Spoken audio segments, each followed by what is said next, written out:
نړۍ ته یو تا یو ممتاز او یو عبدالله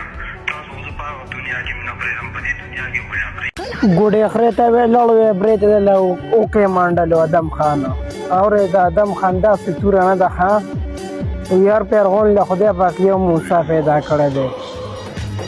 ها ملګرو پرون چې کم برید خان د هغې مرګ رامخته شوی دی، یعنی که تاسو ګورئ د هغې د قاتل یعنی داسې په سوشل میډیا چې څه ویلی کېږي د هغو مطابق چې خلک وایي چې دا کم کس د دې وایس چې مشهور دی وایي دې هغه وجلی دی.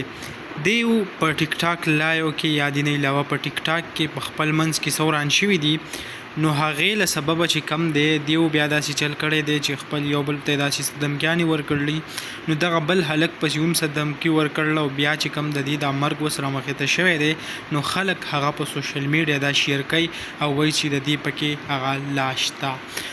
دا وخت که تاسو وګورئ فیسبوک وګورئ سوشل میډیا ټوله وګورئ، نو د برید خان کم ویډیو څه چې دي هغه پکې شیر کېږي او په سوات کې د دې کم مرګ چې دی هغه رامخته شوی دی. خلک وایي چې آیا د دې وجه هم څه کېدی شي چې په سوات کې داسې مرګ رامخته شو چې د 400 نه راځي په سوات کې د دې مرګ کېږي. هغه ځان له خبر د ټیک ټاک اکاونټ طرف ته به راشو، دا پرون و تقریبا 80K فالوور، نن چې کم دی هغه 97K فالوور ته رسېدل دي او په ډېر په تیزۍ سره چې کم دی د هغې ویډیو که تاسو دا وګورئ میلیونونو په دې باندې روانې دي. بس الله تعالی دې جنت الفردوس نصیب کړي، ځکه ټول پښتانه چې دي هغه پسې خفه دي.